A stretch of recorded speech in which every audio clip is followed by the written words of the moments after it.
Hello, welcome to Quest for Thunder. I'm Mark. My wife Jean and I are refitting our 1983 Pearson 422, and we're glad you've joined us. If this is your first time visiting Quest for Thunder, please consider subscribing and clicking the notification bell so that you'll receive notification when we upload new content. We're glad you're here. If you have any questions or comments, please feel free to leave them in the comments section below. Welcome to Quest for Thunder and enjoy the video. Thank you.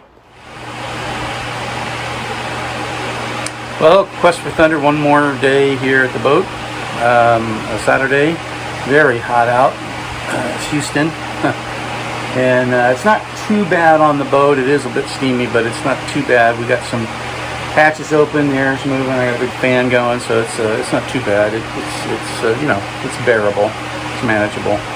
But today what we're going to be doing is trying to get this shelf out that the hot water heater had been sitting on, and unfortunately there's a lot of crap underneath there, and I cannot see it very well. Even from the engine compartment, I just can't see up underneath there very well. So I'm gonna have to proceed with great caution. So what I'm going to do is I think I've located an area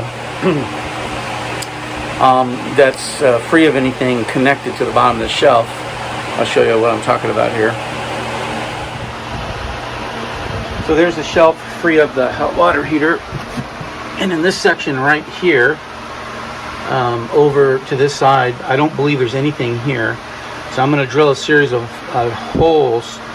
I'm going to use a hole saw. I'm going to cut a hole there, then I'm going to reach around and see what's under there, and then I'll drill a hole there. And eventually what I can do then is I can assure myself that I'm not going to cut into any kind of a cable or a wire or a hose, because you can see there's hoses and cables going everywhere. And you can see how difficult it is to see underneath there. I mean, I just can't see very clearly under there, as you can see. And so, as I mentioned last week, this portion of the shelf up here where the shunt and the negative bus bar are connected it's going to have to remain intact because of this, and because of the starboard and port fuel tank selector, which is also connected to this shelf. So this front part of the shelf will remain, but still, if I can take all of this out in the back, that will give me ample access to systems that are below here that I can't currently reach. So anyway, that's what we're going to be doing. I'm going to be drilling a hole right there, and I'll come back to you after I've got that hole drilled. Okay, first of several holes I'm going to have to drill. Right there. I'm going to go here next, and then I'm going to keep going across until I get to about right over here, and we'll see what we got, and then I can connect them all together and take that piece out with a jigsaw. Alright, I'm going to get back at it. Okay, now it's just a matter of connecting the dots. And it's a good thing we did it this way, because there's a hose right over there in this right hand corner that's right up against that hole saw. And I used a hacksaw, or a jigsaw. I probably would have gone right through that hose right there. As it was, I braided it a bit. I may have to change that hose out, but that's why I did it this way, because I couldn't see that thing. Anyway, I'm going to connect the dots, take out the center part, and then I'll be able to see the edges a little bit better, and I can trim it up more and take more of the shelf out along the sides. So we got to do it. Alright, the vast majority of it is out, and now you can see I have access to this back part of the engine. I guess it's the back of the engine. You can see where the hoses that were connected to the heat exchanger on the hot water heater there connect to the coolant section to the heat exchanger on the engine. Down there, right there. You can see over here, there's my sea strainer.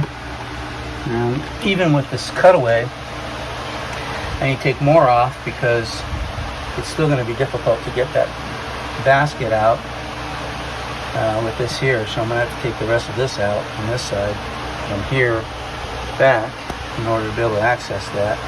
And it's still going to be tricky, because I'm going to have to move wires and cables and all that out of the way to do it.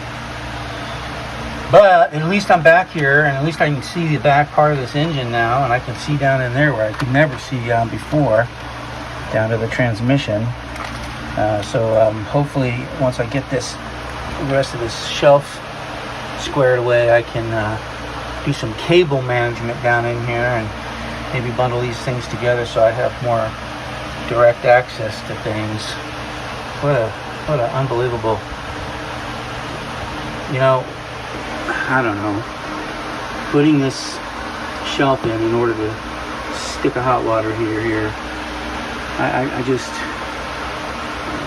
I don't get it. I don't get it. I don't understand it. But, what a lot of work just to straighten it all out. Anyway, let me get back at it. All right, so we're back here and we're working on this again. As you can see, let me explain what I've learned. So, of course, I don't know that much about heat exchanger or hot water heaters. Never had anything to do with any of them. I just do understand the basics that the coolant from the engine travels through the heat exchanger that's inside the water heater to heat the water, and there is a thermostat that regulates that flow. And I believe that's actually in the hot water heater itself. The hot water, the coolant from the engine is what's actually heating the hot water, or heating the water, making it hot. These two hoses right here that are coming off of the expansion tank, these two hoses are what carry the coolant up through the hoses, and they would be connected at the ends into the hot water heater heat exchanger. So we don't need these anymore because obviously we've removed the hot water heater. But the difficulty was trying to figure out what to do, how to, what is the procedure for decommissioning a water heater. Everything I could find was on commissioning one, not decommissioning one, and so nobody was really talking about what to do with these hoses. So you go on a forum and you ask the question, and you got 6 or 7 people with 6 or 7 different answers, and none of them. And then my situation was complicated because I had an additional piece. I had a third hose, and I believe in one of the previous videos I might have showed you this third hose, and it went up. It went through the engine room and then up into a what looked like a basic expansion tank. And this is the tank right here. Gene's holding it. This thing right here. And so the hose hooked into the bottom of this right here. And no, that was where the plug was. That's the drain plug. And the bottom of it is where the hose hooked into. And this expansion tank deal here set up on the bulkhead in the engine room quite high. And so I was like, what do I do with this hose coming off of this thing? Does this hose need to be worked into the two hoses or into this section? Can I disconnect these two hoses? Do I need to leave them connected and put a third, and put like some sort of a bypass in that the third hose would connect into? On and on, question after question, no answers. So anyway, I was looking through the Westerbeek 58, which is what this engine is, technical manual, and it was talking all about various different things, but it wasn't really addressing my issue with the hot water heater until I got to a service bulletin. And in the service bulletin, it talked about hot water heaters, and lo and behold, it showed this section here in a sketch, and it showed the third hose. I couldn't believe it. The third hose is required. The third hose in that expansion tank is required if you are going to place your hot water heater above the height of the expansion tank cap. You see the cap back there, right there? If your hot water heater sits above that, then you are required to install that expansion tank in the highest part. So you would take it way up there, which is what was going on there. Because the hot water heater, if you remember, sat up here on this shelf that used to be here. It was sat up here, much higher than the cap. So that was the reason why that third hose was there. It is not necessary because it's only required if you have a hot water heater and it sits above the cap. We've done away with the hot water heater. We don't need it. So we removed it. So we took the expansion tank out. We took the hose out, which, is nice because there's one less hose to deal with. Now, how do we deal with these two hoses? Well, just so happens that Gene's making a mess on the floor. Just so it's a good thing the finished floor's not in. Just so happens that Westerbeek, when they ship an engine, they don't have it set up for hot water heater. If you want hot water heater, you have to set it up for yourself. And what is there in place of those two hoses is what they call a return bend. A return bend. And so that return bend hooks up to both those nipples coming off that expansion tank there, and so it just completes the loop. So that's what we're doing. So I've ordered a Westerbeek return bend, and when it arrives, I will take these two hoses off, and I will put the return bend there, and we will be done with messing around with this hot water heater. And then I can get to the business of clearing out some more of this stuff in the way of the sea strainer, so that I can actually get the basket out. But yeah, so anyway, that's what we've been doing today, trying to get that expansion tank out, and then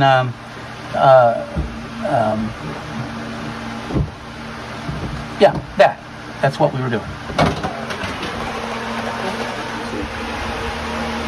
So this is the cold water side of our pressurized water. There used to be another fitting right here that came down, and it was like an octopus, like this is, and it had the hot water tubes, which are over here, that we removed. Oh, these three. And anyway, so what we had to do is we had to plug, and they were fitted here. So since we're only going to use cold water, we need to plug this up. So I've taken a plug in there, and I'm putting it on here, tightening it down. So that's now sealed. And so now when the water pump comes on, it'll push water up through this hose into the filter, and then out through this, and it'll only go to the 3 cold water side, and it won't go out here. So we basically eliminated the hot water side completely. We've taken everything out. We've disconnected all of this stuff with the heater, and so that was the last thing that we need to do. Now, we have to figure out what we're going to do with these hot water lines. So I'm thinking what we're going to do is we're going to cut them back to about. We're going to cut them back so that they terminate right about here, right about here, and then plug them. So that way, if I ever do decide to add hot water back to this boat, the lines are already run to the sinks and the shower, and so it won't require us to rerun those lines. We'll just have to tap into them right there and run them to whatever hot water heater we install. I can tell you one thing for sure, though. It will never be installed right here ever again. It'll find some other place to live. It's in the way of everything. Yeah, It has to be the engine, including this sea strainer right there. Yeah. You'll never be able to reach it. No. So, anyway, so we've pretty much finished with this section. We need to cut these hoses back, and then we'll need to get some couplings like this for the ends of them where we cut them back, and then screw a plug onto them. That'll be it. Again, lots of stuff, lots of little things that take all kinds of time.